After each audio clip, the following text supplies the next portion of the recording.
윤석열 대통령에게 이 드리워진 수사와 앞으로의 진행에 대해서는 정말 가혹합니다. 그런데 정가 사범의 이재명은 무소불위의 권력을 휘두르고 법망 밖에서 웃고 있습니다.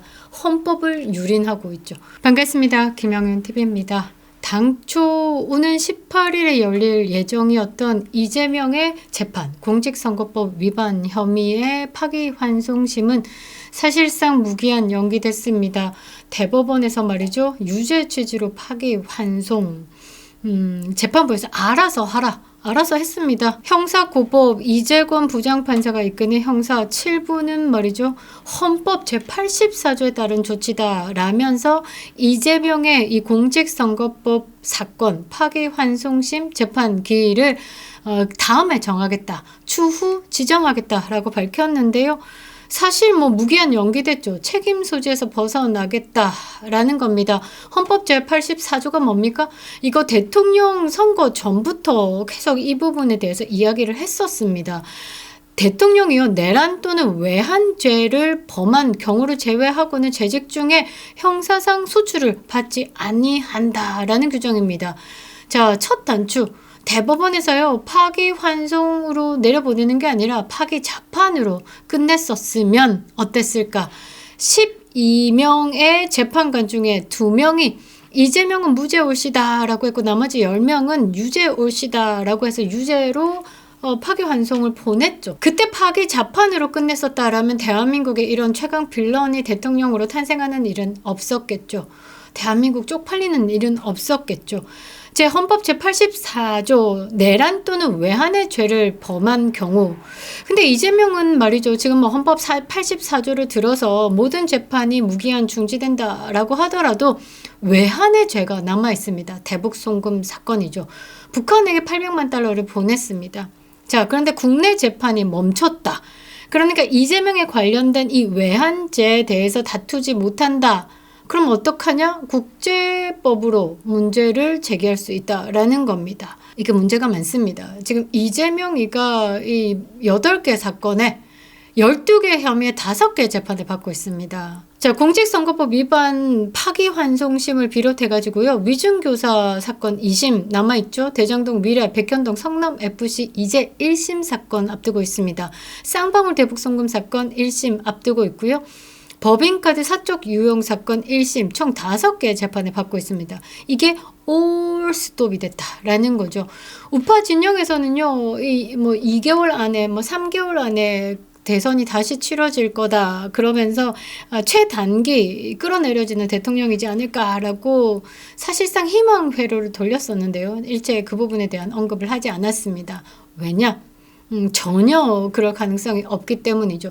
그게 정상적인 사고를 가진 정상적인 법치 테두리 안에서 한다라고 하면 오케이, 가능성 있습니다. 그러나 지금 이미 대한민국은 정상의 범주를 많이 벗어났습니다. 상대가 또 정상적이지도 않을 뿐더러 입법부를 장악한 비정상적인 집단들이 드글거리기 때문에 이 희망 회로는 애초 처음부터 문제를 생각할 필요조차 없었다라는 겁니다.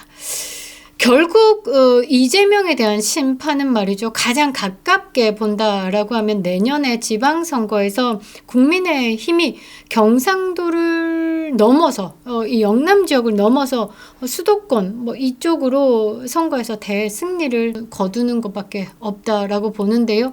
법이 누구의 편인지 정말 괴롭습니다. 국민의 한 사람으로서 너무 괴롭고요. 이재명을 대통령으로 받아들이지 못하고 있습니다. 저는 대선 불복입니다. 부정선거 정황이 너무 많이 드러나고 있고요. 이 대한민국의 비정상화를 급속하게 만드는 이 이재명에 대해서 도저히 이해가 안 됩니다. 인간적으로도 이해가 안 되고요. 저렇게 비정상적이고 존경할 수 있는 거리가 없고 인생 자체를 막사니로 살았는데 그런 사람을 대통령으로서 받아들이고 존경을 해야 된다라는 것 자체가 사실 좀 힘듭니다.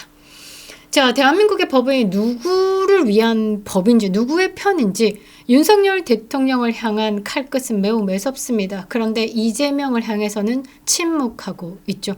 오늘 윤석열 대통령 뵀습니다. 건강한 모습에 너무 감사드렸고요. 애써 웃었습니다. 그리고 너무 아무렇지도 않게 오 빨리 같이 엘리베이터 타자라고 하셔서 짧게 인사를 드리고 담소도 나눴는데요. 우리가 지켜내지 못한 이 정의 때문에 한 사람의 헌신과 희생이 물거품이 될까봐 너무나 두렵습니다. 대한민국의 자유를 지키기 위해서 오롯이 본인을 던진 윤석열 대통령의 희생이 헛되지 않도록 우리가 끝까지 윤어게인 되찾기 위한 외침을 해야 된다라고 생각합니다. 대한민국 어디로 갈 것인지 이 사법의 기울기는 어느 정도인지 바르게 다루겠습니다. 구독과 좋아요 버튼 꼭 눌러주시고요. 끝까지 시청 부탁드리겠습니다. 멤버십으로 후원해주시는 모든 구독자님들께 감사 인사드립니다. 자, 어디서부터 잘못됐을까? 그거는요, 사실 이재명을 기준으로 봤을 때 권순일부터 시작된 사법의 기울기다라는 겁니다. 이재명의 사법 방탄이 하루아침에 만들어진 건 아닙니다. 그 시작점이 어딜까? 권순일입니다. 대법관 권순일. 2020년 대법원 전원 합의체가 공직선거법 위반 혐의로 기소된 이재명 당시의 경기도지사에 대한 2심 당선 무효형을 뒤집었습니다. 무죄 판결을 내렸죠.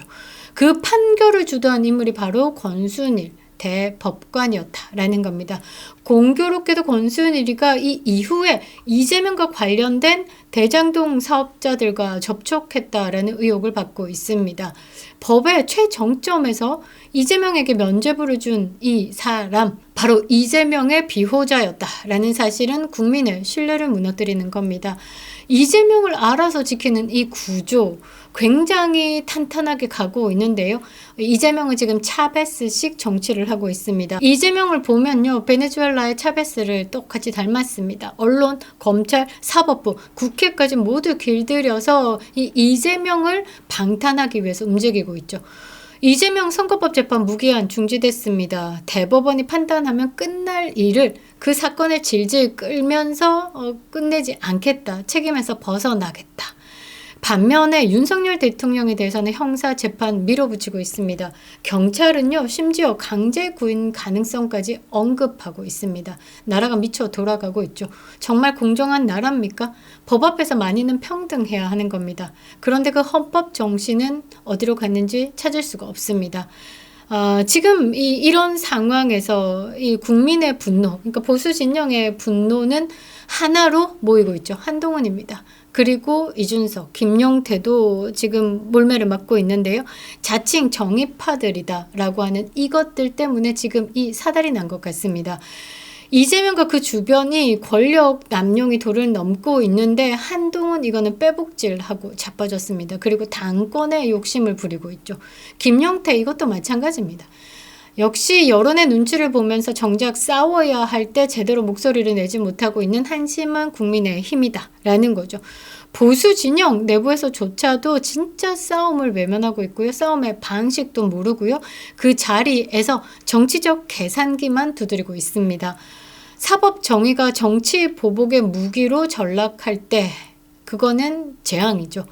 윤석열 대통령이 대한민국의 대통령이자 검찰총장 출신으로 법치주의를 실현해 온 인물입니다.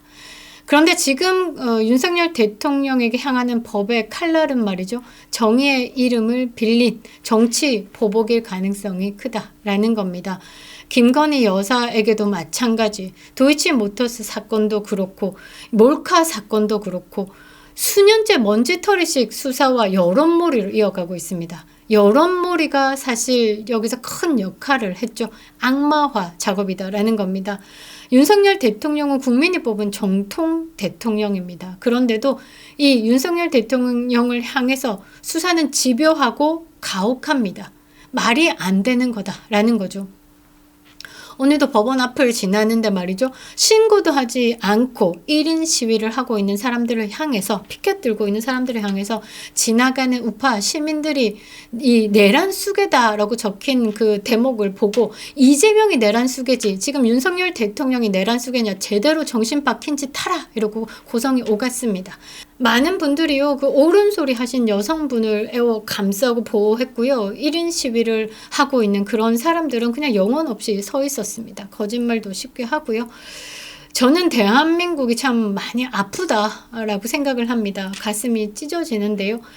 윤석열 대통령에게 이 드리워진 수사와 앞으로의 진행에 대해서는 정말 가혹합니다. 그런데 정가 사범의 이재명은 무소불위의 권력을 휘두르고 법망 밖에서 웃고 있습니다. 헌법을 유린하고 있죠. 이런 자가 대한민국 대통령이라는 게 정말로 쪽팔립니다. 사법부의 선택적 정의, 이거는 정말 국민이 외면할 겁니다. 정가 사범에 5개 재판이 걸려 있는 이 사람, 공직선거법 위반, 백현동 특혜 사건, 쌍방울 대북송금, 변호사비 대납, 성남 FC 후원금 등 의혹만 해도 12가지입니다. 그런데도 이 재판이 지연되고 이제는 멈췄고 증거와 증언은 무시가 되고 있고 언론과 짜미짜미가 돼가지고 마치 공격을 당하고 억울한 누명을 쓴 사람처럼 포장하고 있습니다. 국민들은 이 상황을 정확하게 보고 있습니다. 민주당의 지지자들조차 이재명은 재판이 멈추면 안 된다, 끝까지 밝혀야 된다라는 게 42%입니다. 그런데도 멈췄죠. 왜 윤석열 대통령을 사법심판대에 세우고 이재명을 보호하는지를 모르겠습니다. 대한민국은 어마어마하게 미쳐가고 있다라는 거죠. 법이 기울어진 순간입니다. 법만큼은 버텨줘야 하는 거였습니다. 그런데 법이 권력에 줄 섰다. 권력에 굴복했다라는 겁니다. 더 이상 법은 대한민국의 정의의 수호자가 아닙니다. 이념과 권력에 복무하는 도구로 변했습니다. 결론은 뭘까? 진짜 우리 국민들이 우리를 지켜내야 된다라는 거죠. 국민과 동맹국밖에 없다라고 저는 생각을 합니다. 국민이 직접 일어나서 이재명을 거부하고 자유민주주의를 지켜내는 것 하나, 또 하나는 국제사회가 특히 미국이 말이죠. 이 동맹국으로서 이 이재명이 대통령이다라는 것을 받아들이지 않고 그 정통성을 인정해버리면 안 됩니다. 그리고 민주주의를 파괴하는 세력으로 경고에 나서야 하는 겁니다. 대북송금 사건, 한 나라의 대통령, 자유민주주의를 지켜야 하는 그 나라의 대통령이 북한에다가 돈 퍼주는 불법을 저지른 겁니다. 이건 미국 사회에 이 실체를 낱낱이 알려야 되는 겁니다. 국제법을 들어서 상원에서 이재명에 대해서 청문회를 연다라고 하면 전 세계의 흐름은 바뀔 수 있습니다. 그리고 외부의 압박으로 이재명이가 국내 정치를 지 마음대로 쪼대로 할 수 없다라는 겁니다. 그게 지금 가장 베스트한 시나리오다라는 겁니다. 저는 말이죠. 최근에 미국 보수 진영과 교류를 강화하고 있습니다. 이재명 정권의 실체를 미국 사회에 알리기 위해서 노력하고 있습니다. 대한민국이 법치 국가로 남을지 아니면 정치 보복의 나라로 전락할지는 바로 지금 이 순간 결정이 되는 것 같습니다. 이제 우리가 윤석열 대통령을 지켜야 할 때입니다. 그게 곧 자유민주주의 대한민국을 지키는 일이다 라는 겁니다. 그립다 윤석열, 김영현 TV였습니다.